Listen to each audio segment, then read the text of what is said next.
Now down to the quartermaster area, Navy Tunnel, that's the south entrance. We're now lateral because the light and sound show no more. Because after the pandemic, nasira na po ang light and sound show. Those who are willing to walk in the dark inside the tunnel. As we go on the tour, again, just take pictures inside those laterals. Don't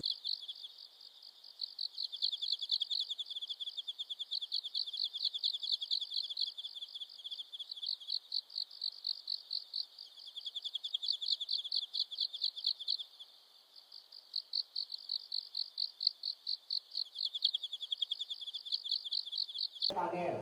Ikaw nang misa dito. Look, Quezon as a private nurse, always copying and copying, copying. So the U.S. President ordered Quezon to seek medication in the U.S. Unfortunately, he died August 1st, 1944. So this was the lateral occupied by him. Basta picture lang kayo ng picture.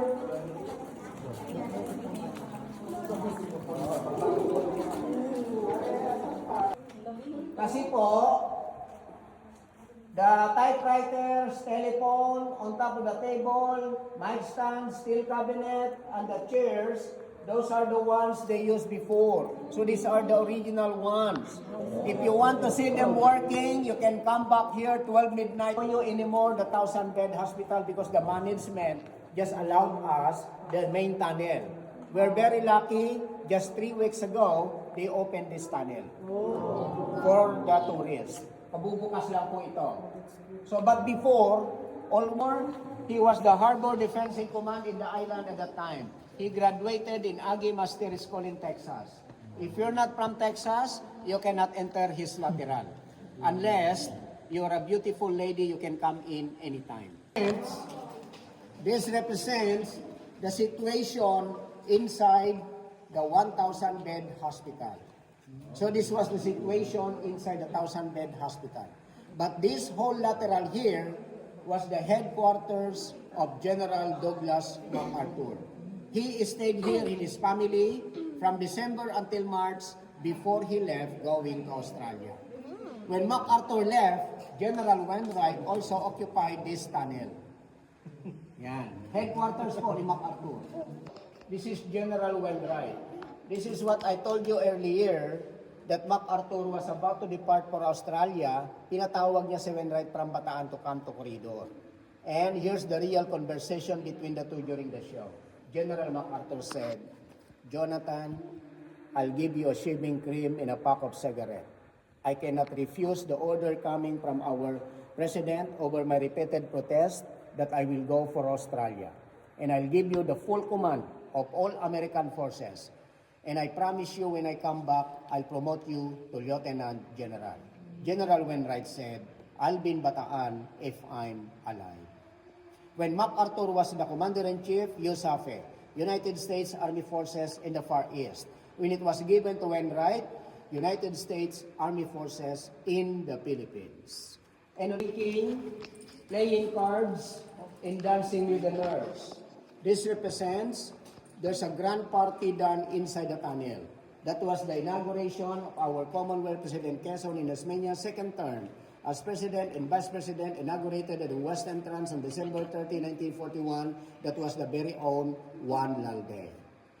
And a soldier as a dance to a nurse.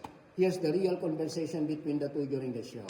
The soldier said, "Darling, this is my last ticket to have a dance with you. I mean, end of that for me.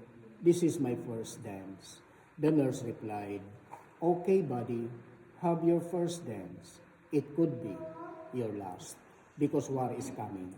That's the real conversation between the two during the show. Soldiers, this represents that the Japanese occupied this tunnel for 3 years, from 1942 to 1945. They used this tunnel as their headquarters, hiding place, storage for food, materials, equipment, ammunition at that time.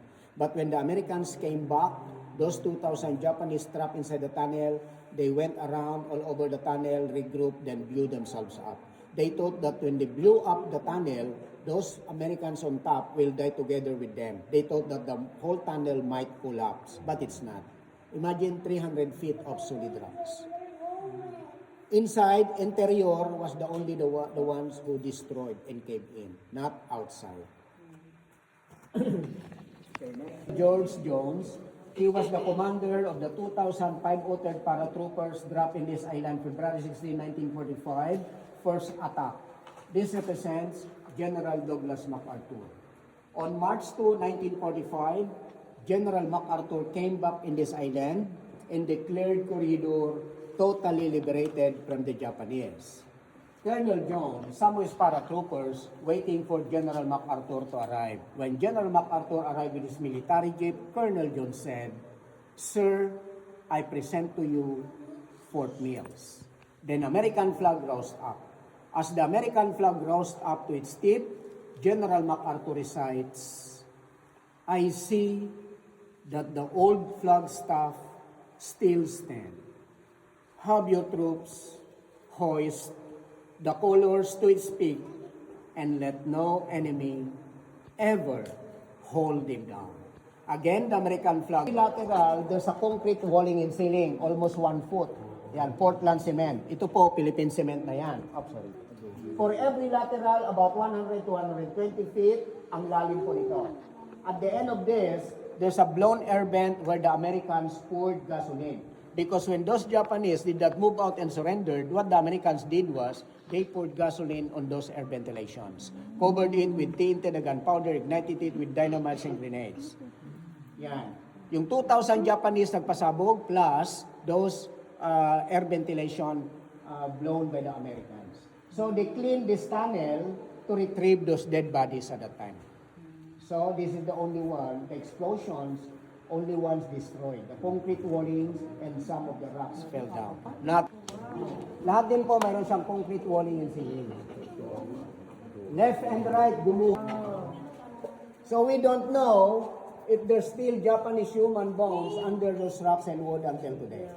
Iniwan na po ito at is, hindi na ginalaw ito when they rebuilt the whole tunnel. Yan.